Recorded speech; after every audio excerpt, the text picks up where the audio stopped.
Good day everyone and welcome back to JBSWiki. In today's video, we are continuing our Azure Fabric series and diving deep into one of the most important components of Microsoft Fabric, the Lakehouse.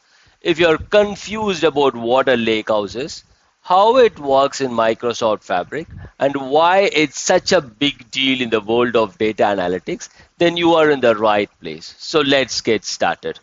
In simple term, Fabric Lakehouse is a storage platform that combines two powerful concepts: the scalability of a data lake and the structure of a data warehouse. Traditionally, a data lake is great for storing a large amount of data, especially unstructured data like files and logs.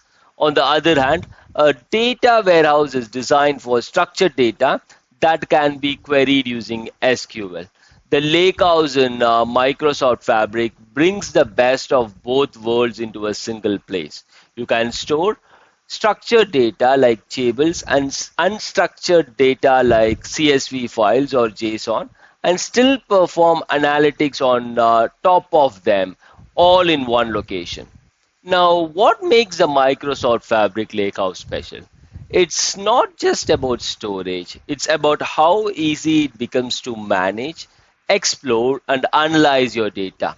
Microsoft Fabric Lakehouse is highly flexible. It supports many different data formats. It is highly scalable again. It can grow as your data grows. It is well integrated. It works smoothly with tools like Power BI, notebooks, and data pipelines. It is especially useful for data engineers, data scientists, and business analysts who want to work in a unified environment without jumping between different tools. One of the most powerful features of Lakehouse is the Microsoft Fabric is the SQL Analytics endpoint. When you create a Lakehouse, this endpoint is automatically generated. It allows you to run SQL queries on your data using a read-only interface. This is useful if you are familiar with T-SQL and want to explore the data without writing any code in Python or Spark. However, it's important to know that it doesn't support all SQL features that are available in traditional data warehouses. It only works with Delta tables. So if your table is in CSV or Parquet format, you won't see it unless you convert it to the Delta format. Still, this endpoint makes it easy to connect your Lakehouse to Power BI reports thanks to the default semantic model that comes with it. Another great feature in Lakehouse is automatic table discovery and registration. What does this mean? Let's say you drop a Delta table file into the Lakehouse's managed area. The system will automatically recognize it, validate the format, and register it into the metastore. It will also collect useful information like column names, data types, compression settings. This makes it very easy for data engineers to turn files into usable tables without writing extra code. Right now, this feature supports only Delta format, but more formats may be added in the future. There are multiple ways to work with the Lakehouse. The first one would be your Lakehouse Explorer. When you click on this plus new item, you will be allowed to create any item of your choice. For example, if I need to search for Lakehouse, I will be able to do that, and then I will be able to go ahead and create a new Lakehouse from here. Once the Lakehouse is created, we will have the main screen which we will be using to interact with our Lakehouse. Yeah, and from the screen, what we can do is like we can load new data, explore existing data, view tables, folders, and files. We can set labels and manage metadata. It gives you a user-friendly experience for managing your data.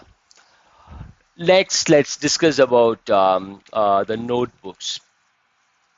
You can write code in language like Python or Spark SQL using notebooks. This is useful for cleaning and transforming data, running complex queries, writing data into new tables or folders. Next in the list is your pipeline. And with the pipeline, you can move data from different sources like SQL Server, blob storage, or APIs into the Lakehouse. You don't need to write code, just use the visual tools. You can also define and run advanced Spark jobs in Java, Scala, or Python. This is good for building production grade applications. Moving on to data flow Gen 2. This allows you to use a no-code interface to extract and transform data before loading it into the lakehouse. There are many options to get data into your lakehouse depending on your technical background. One of the newest and most useful features is the multitasking experience. Instead of opening multiple browser windows, you can now switch between different tabs within the Lakehouse interface, like loading data in one tab, checking tables in another, running a notebook in a third tab, and here's the best part. Your running operations won't stop when you switch the tabs. You won't lose your place. The system remembers what you were working on. The list of files and tables refresh in the background without blocking your work. Notifications show exactly which lakehouse they belong to so you don't get confused. This saves time and helps you work more efficiently.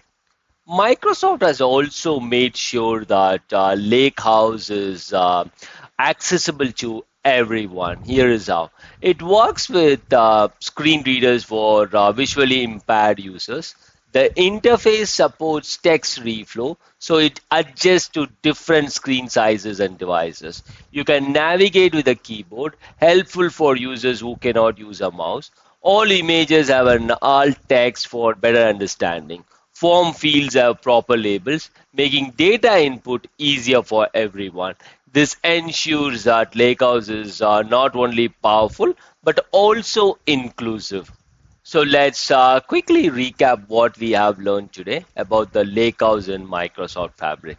It combines the power of data lakes and data warehouses. It supports large-scale structured and unstructured data.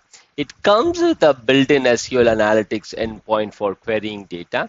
It offers automatic table registration for delta tables. You can interact using Explorer, notebooks, pipelines, Spark jobs, and data flows. It provides a multitasking environment that makes data work seamless. It includes strong accessibility features. All of this makes the Lakehouse a central part of the Microsoft Fabric ecosystem. Thanks for watching this video on Lakehouse in Microsoft Fabric. If you found this video helpful, please like, share, and subscribe to JBSWiki for more videos on Microsoft Fabric, Azure, and modern data architecture. Drop your questions or thoughts in the comment section below, and I'll be happy to respond. Jai Hind.